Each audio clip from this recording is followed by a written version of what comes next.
Ngasigi topic Chin unity on India's border, seal or silence? Question mark. Ai oza thuk lak siko oza thuk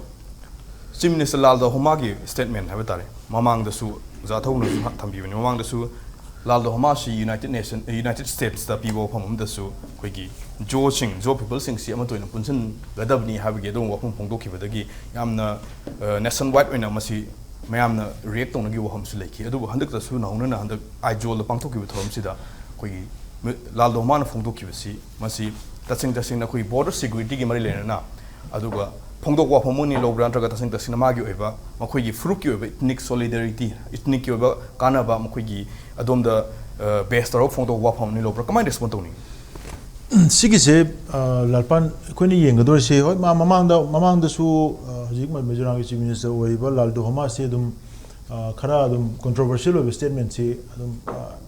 pi gi bagi wari se dum leiko mamang da Manipur gi rang yam kana kaling matam da su khoi matam mukta da khoi war front ani khoi punna thingna bi yaroi adana ahan bagi wena khoi no chilo chila kanda ama jung thingna gadam ni kai habagi adumba indication India sina ko na thingna gadam ni ahan baina si han thingna gadam ni kai habi da indication pi ba adumba wahi bata se he sina khibagi mai issue dum mamang da su khara dilai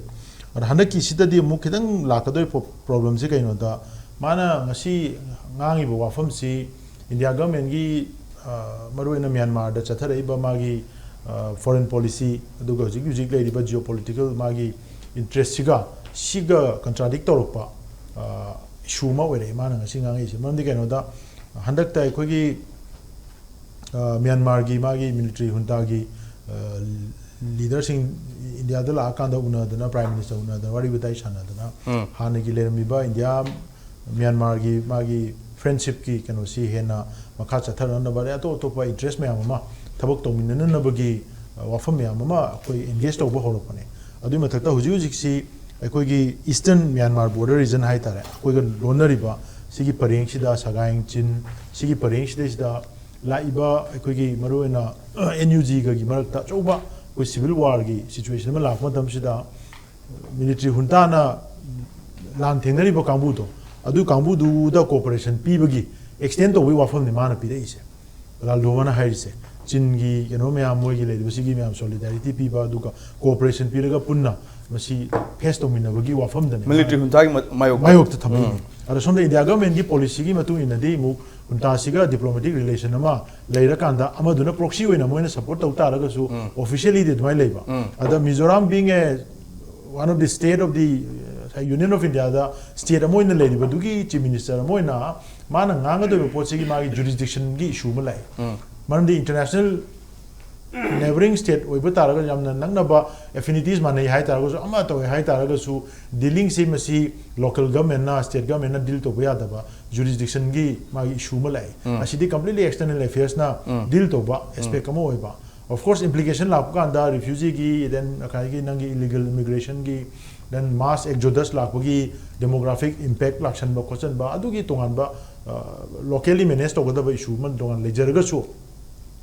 high ba thoi ba huji lai ba ekoi civil war gi sigi conflict armed conflict si da hunta na government lady huji lai ba regime sigi against the thing lan tawri ba kambu dugi ko madu da cooperation extend to bugi somna kan da lai ba myam ga punna cooperation piraga lan thing nan bagi wafam mamana Chief Minister man high pa ba se masi gi tongan ba masi gi political implications ai di khar chaung le gani ne khale aduna masi gi wafam masina maram oira kanda India gi official oiba foreign policy da conflict lerak pa conflict of interest ama Mizoram gi state government ga ekoi gi India gi leriba foreign policy ga ani sigi marakta conflict of interest ma lakpagi mami duma han badai di tare du mana issue si mana generator khone na ma statement si dagi generator bane na lowe ani subada akoi gi regional tension hai tare regional tension si escalate to na bagi factor ma su yam chong le mana bi statement sina kai no da mana sai gi jo mogi jo union jo reunion hai na jo reunification hai na mogi le ri ba si gi idea se marwena Myanmar dagi Chin state loba portion of Sagaing region loba dagi north east dagi Mizoram loba then portion of koi gi Manipur gi southern Manipur gi portion nama territory si loba si tawrakanda Christian state ama sembagi akogi American deep state na hanadagi su project tawne haiba Bangladesh tagi portion yes Chittagong hill tract tagi portion ama loba adumaina tawbagi ponama su hanadagi myam ngangnaraga leiba ponama leiba tamsida madugi magi jo solidarity haga dranda dro jo reunification gi magi madugi idea du de injel akanda India gi overall national interest amadi international magi diplomacy do adugi against the mana wafam ama thamai se masi seriously yengobom changi kayo da asidagi laiba asidagi moina kai hetare akoi bridge to holakpa akoi international boundary si compromise to holakpa adai moigi asumdagi lanche lakpa mi sing mayam si somda moina shelter pira Mizoram sina han bagi akoi gi transit oiraga Manipur da lanjal lakpagi even akoi gi proliferation of arms si illegal arms su through Mizoram to truck lot ta phagi ba Manipur gi akoi gi me tang hongi matung da laki irang se si manung sida truck lot ta arms phagi ba Mizoram da phagi ba incident lai re then akoi gi huge catch of akoi gi kasagi illegal akoi gi trafficking kanu me am se items me am se sana da gi horaga then ngi drugs da gi horaga narcotics si me am se dum to leba aduna moi gi Mizoram na sona kan chin state ta akoi gi jogi moi gi solidarity si extend to se si sina maram moiraga hojik India government gi wena akoi international boundary si khara hena secure ena na bagi changjal leiba mission si against the chat pa aduga koi gi huji lai riba Manipur gi yamna volatile loiba situation si de su na ko ena na ma na koi gi kai hata ra koi gi tension je hena makhal hena na bagi atopa opportunity mu pi na bagi tanja ma pi boina ai di thwe hena ha se mai azato wa ina anisu boina aroi bon laksan ngosiu India government ki ladiba foreign policy ki matung inati ojathom sumawang da thambiba handak recently New Delhi da high military junta gi leader oriba mokoi ki min o liang si laga prime minister Modi gi wari sanawa aduga maroina strategic partnership ama bilateral to tawraga khoi Myanmar hojik leriba Myanmar gi military junta ga India government ka apha mari thamba aduga human trafficking bu oiro ladiba ton issues sing asida deal dominant gi apha lady adu hojik laiba Lal do magi statement makoina paikali ba koi pamli posega India government ki lady foreign policy siga kadai dono ma conflict of interest ama khenabam lei ha wo hum thamanina India government kari response la pum thui lak commander India government ki market ki kari step lo khaning we hum lei India government ki su problem se kaino da moida maruina Mizoram gi chief minister sina siuma wa se han mamang da su dum khara dum hai gre adegi di even Mizoram gi akogi keno mana akogi chin state ki MP ama phawda Mizoram da laga akogi wangangam bagi instances like hadi asigi line da leriba border se kadai da no ma India government su na koina na compromise to bagi area ma sum he uba aduga asigi ruchi da hoji moina railway line ga se yamna aggressively sida kano to klai se hoji operational ohendana thuna tawrai se sona kan gi Myanmar rom da interest ma leiba se aswai stage da moina economic interest strategic interest de yenga kanda India na su compromise to ge khanba area khar su dum leidi leiba adu leidi ba pot sida mana ngangi ba statement sina ekoi gi kai haitare Myanmar rom da leiba yamna complex oba conflict situation se masi mana cham irai line ha over simplify tawraga chin kuki kangu me am sigi ekoi solidarity jo solidarity ko sigi pot sida hekta mana thalana project tawraga mana political ekoi statement ama yamna rhetorically ta mana thalana irai line ta pirak pase masigi pot sina mana indicator pot si taseng na makima seriously hujiki hariba Christian state ama semagi idea du de ma si nakoina na injala ira natraga na tasengna hujik Manipur da leiriba situation sing sidagi kadai dnoma mana madugi Myanmar da leiriba kangu mayam sigagi marakta ekogi tonganba kenoma ekogi projection ama pin na bagi atem ama tobra aduga magi hujik Mizoram da masi ekogi legitimate chief minister government amagi chief minister moina leina mana sonakan gi wa ma ngangi si hanadagi moigi jo reunification ki idea ma puraga lapudo adugi do ma reaffirm tongna na bo nari da kaino haibasi adai du da protocol ma na id lein lo okay tha sri za to ei mathang si oza premanda lakse oza premanda Myanmar haibasi India gi di khoi foreign country ne ta taseng thangna bo leibak foreign country mani adu foreign country da leiba dong armed groups ha da revolutionary groups revolutionary forces ko lai ba kangu sing si ga khoi gi facilitate to bo ya ba gi legitimate role si Mizoram gi Chief Minister Lal Homa da kari lei masi mahak na phongtoi wa fam han appeal to report si constitution gi matung ina kari masida legal gi kari angle da yengba kan da kadai fo yong na ya da ba kamai lei oza praman da kamai thamin si khoina khanari si sai gi khoi gi Mizoram Chief Minister Lal Homa sin hai ba wari du ne ba ko man hai se khoina samna hai ba da hida yam sang ni ire iba se khoina samna line of the highway man high see khoina sum khana nungai na bani ko ka keno high re adu urge Chin revolutionary force to unite warning that Myanmar India border area could fall back under the control of the Myanmar military junta if they fail to achieve unity haba unity tawdaga di yaro hai ade khara satharaga man kanung ju hai ni khada khata lan gi londa ju yawni they do not fight under a single command kai tawdraga di moidu kumai ta ni ka haiba ko amai tawdna man haiba hai tare adana goodwill na di goodwill na yaro ai masi phajana unified command ma khada fight tawgodabani ka hai lam maming ga sam palle khoi di khangre ko sai kanu gi pothok ne ba ko ana sigi pose lak ba da asing badi masi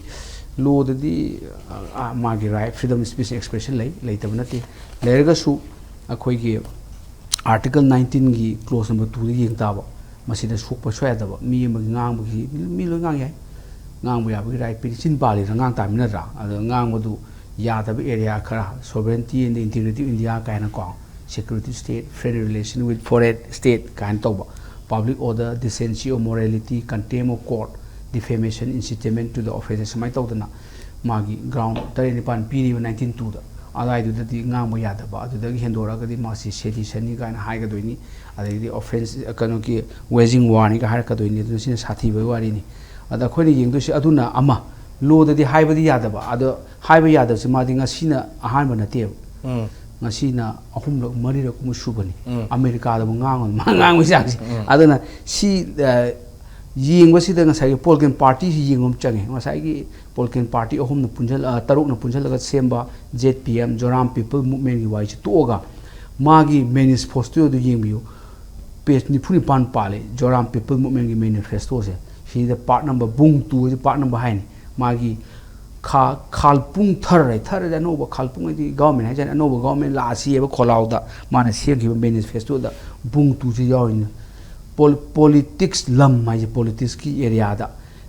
ramle nam in kolna kaine hai initiative of political administration si sathi ram je khalpung thar hai ga mayam iraga jo nakilte insukum lena atang joro nen tranglun jong taka dong ani anggan to ma fa na hai re ni sai parami adegi di nan in chin assimilation tang turin foreigner dang loba du da yauri ni adi boundary upali mana kamreng singpheng turin boundary commission ting tang khong kai yauri ba mijo moron mijo ate moi diam sa la magi manifesto su aduma khu jor hi unification yauri adu dani berales aduna mai di ngang se magi political gi mana sagal ko potu ngang thok pane ba hoji tawrisi sata mayam gi kenoni moi gi meeting ne ba ko aduna sata meeting se sathi si hai ji maming ji kai ko ga da si maming ju berale ni join ko gi nam pual mid 2026 hai se ada khoi na sung nei na bi ai nam pual hai di tribe hai bani adagi di nam ma ji tribe natraga ethnic group se ethnic si nam ko ba pual hai ga di punjan ba aduga khara sa kholaga na nation ga jo hai ni ko adu mijo nation gi kari gi tribe myam punjan ba gi meeting ne ba tawri ajam nungai re wari ji Praman ina laksaning mun somna kandana India government ki Prime Minister Modi gi mai kai de gi di hoji military huncha gi leader oi ba kangu si Myanmar gi legitimate oi ba authority am gi mong da India ga wari sanari adubu amarom da laldo man phungdoi wa ham sidi military hunta ji thengna gi damakta lairiba chin gi armed group sing revolutionary group sing si amato ina punsan si akoi punsan laga thengna hudraga di akoi thengna lairiba akoi gi Indo Myanmar border gi region sing si military hunta na pan khra gani ka haiba gi wafum la man aduni hai si unify tawra ga fight tawda bani unified command gi makhada to command structure legadabani ga hairi ba ko ade hendokta na ngasai gi chin state laiba chakhot pa town mapan gi maming ga piri ba ko town mapan si si loksang gare si na kano gi military junta gi ogre si na khoi ogre mathong khang da si ni ga ji list ka piri ba ko khudam haibada akhoi hai thokte haka ga ji moi capital oingani phalam tidim ga yauri ko tongjang ga taw adagi di kano na kan moi control da leiba sing adagi mindat kana kanpel kana maijo murum harbun malin chin gini na matungi kana adagi patir kota kana sum to arakan amina pai ani ga su yauri amoi ma su yena dana sigi janta ne adagi di hujiki chin gi revolutionary group kangu ne adagi arakan army ne moi khaga pai mina bai wari ne ba mapan du ani aman ani pai hore amaduna awum pai ba mari pai tawre ba ko adugi pori da khoina masi wider context da akhoi si ranti tawre ba do sing sigi mai su yengum chang adagi di si kano da ZPM gi magi constitution da yawbani ne chapter number 2 da yaw shuni magi aim and object to trace the origin to trace the ethnic origin and identity of Mizo tribe kain theory ni to endeavor to bring all contiguous area inhabited by them under one administrative unit sini bera letro contiguous is samnaba Mizo jo taba singji loina punjalaga single administration amra thamba haine ba ado haining idudi man badadi India ji kai da bitai mandro aroi badadi tongam independent country ki potho amane ba underlying idea di siga chapmana ba masigi wai wata de khar khene single administration unit ta thamba haise kaino da su yawe ba akhoi gi kaino gi Mizo National Front gi joram thanga gi da su yawri ba ko na ayam ba Mizoram da gi hawrei ba akhoi regional party sing se loina ba adu di yumpham oy adu gi moi gi constitution pi ba constitution India gi nataba moi political party du ki constitution am lain election ka su India da file tawri ni registration tawbuda adu da yawre ba loi ba yawbni na beral ai ne ko adu na adu gi post khoi khangmo phai adu ga chin state ka hai chi di kano rampal sidi beral ai ba state ni ne khoi Manipur thoi bi rang si chin state ki pothok ni ne chin state si 2000 अखोई 14 की census ता मी लाख मरी का लिसिंग मरफू निपान का चनिपान अमले लाख मंगा गुम high सौरान होजी खर हेलमनी लाख तरु कुंभ कर तारमनी को खर सिदोक्सिन तोरमगा 6 district लेनी 9 main town लेनी अदुगा सिगी चिनसी खतने म्यांमार दा ख्रिस्तान डोमिनेट तौरिसे अदुना नि मिजो सु ख्रिस्तान चटपनिना धर्म गी सु लिंकेज समदि लेदना को ख्रिस्तान मेजॉरिटी कनो ने म्यांमार दा अदुगा चिन स्टेट सि याम फक ताव फिसिदी अखोई चिन हिल्स दा लेबनिना मागी सि कमाई तोगे का mountainous ngak oiba mi su sparsely populated oiba aduga mai transportation ga mata leita chatok dasing ga pham taw khong na satpa adigi di nandha na chat leb ja ne ba sai gi lambi amta leiti pham tawa economic development su Myanmar da khwai di chakot tab Myanmar da nate prithvi da khwai di economically poor si mani Myanmar da highest poverty rate si oi 50% 2007 gi report amada aduna takpadi yam phak taba pone base aduna Manipur da su chindagi chin kukina ko terrorist ka thobon dori do mani kapsalak buja ne ba asom dadi no revenue nothing asom dadi unawana char hingtam ne hino manago malaidana ko fu mana char hingwe phim da yam laira ba yam phak taba jiba ngata ne base aduna masigi pochi khudong sa lowoi bani pakada kapna lein natra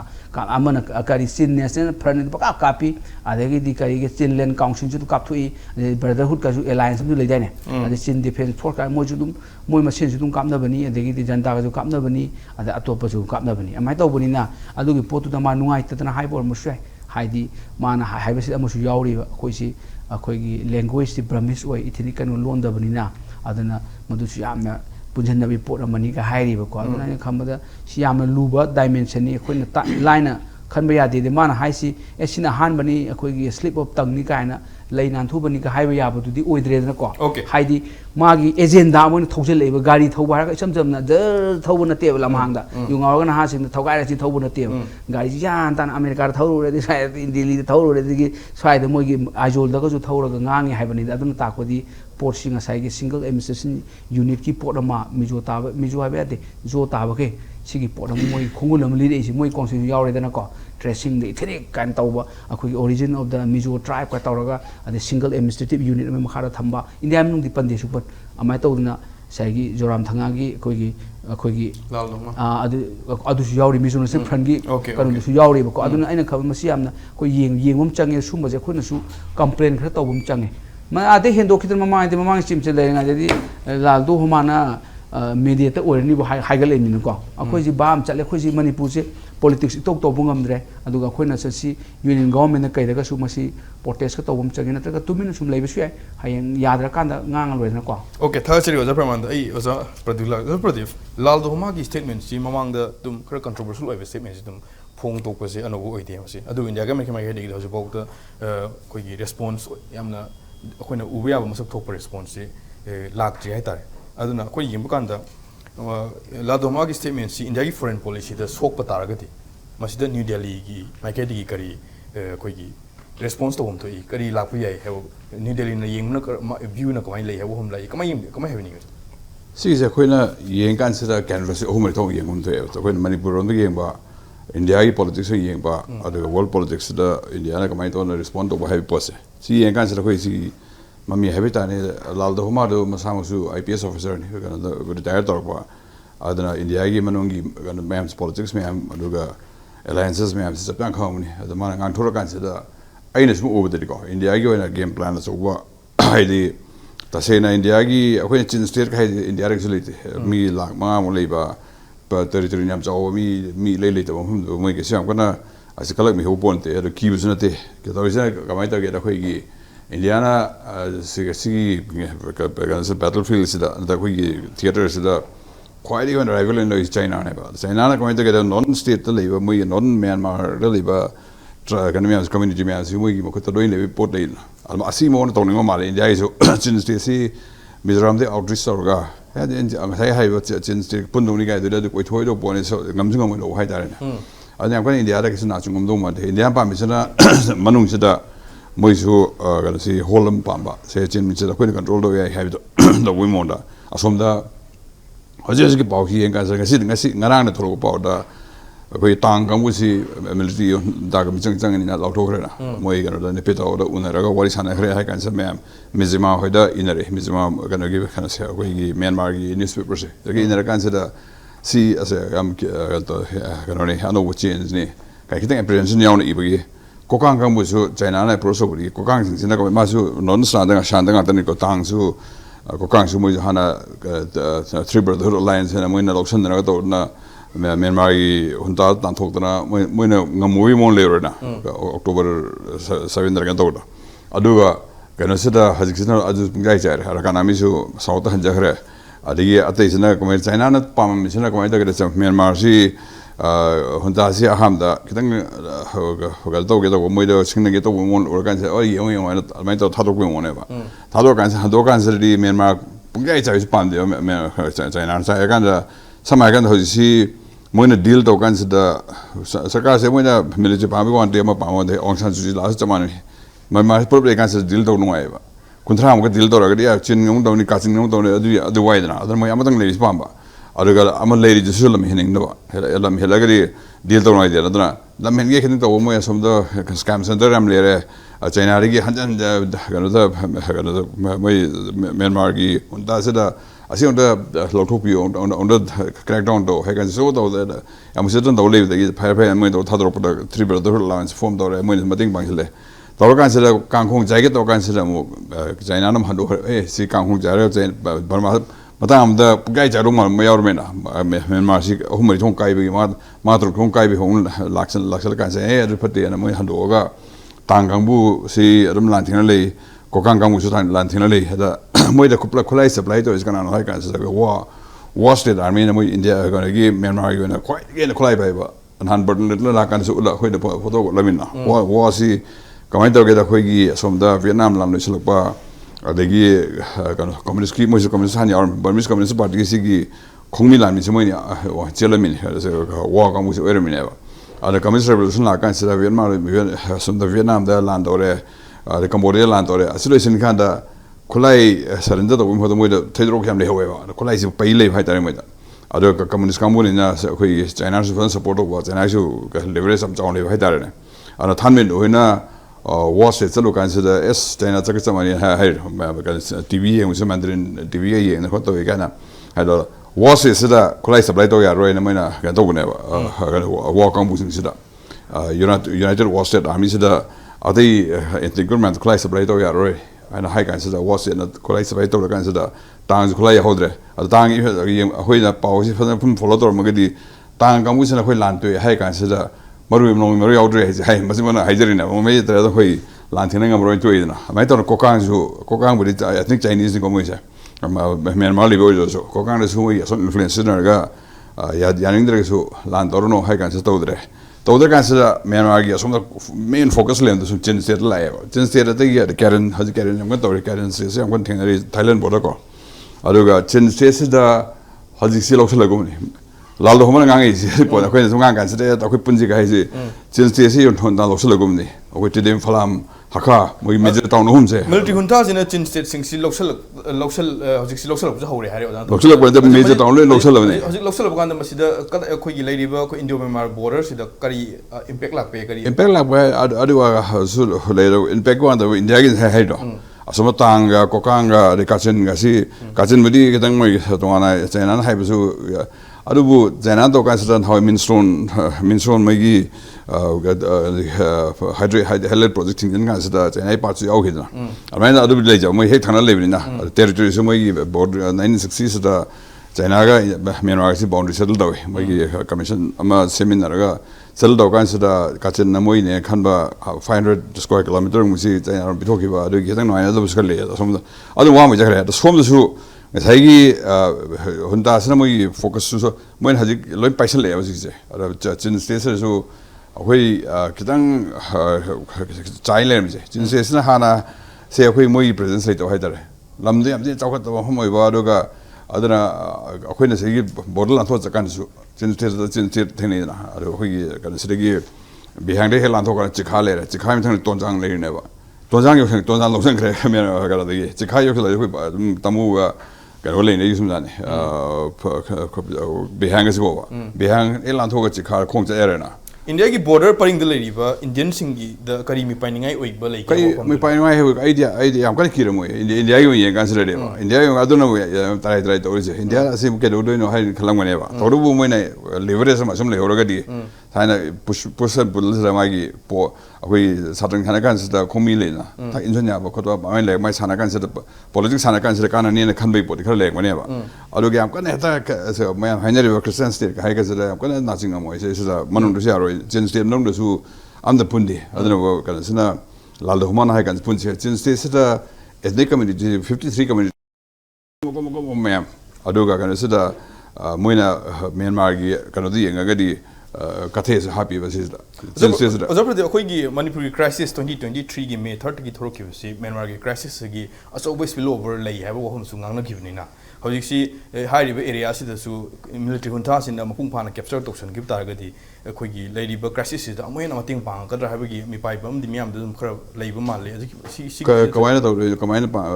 hingal to se military junta no control to khara military junta di delhi ga se ori chana le na moi na control to khari India gi mi si phadori ne moi no le se loi paisan ga dia paisan gan se da lal da huma to isna hoi hai chance to se chance ta military junta loi control to re to ga su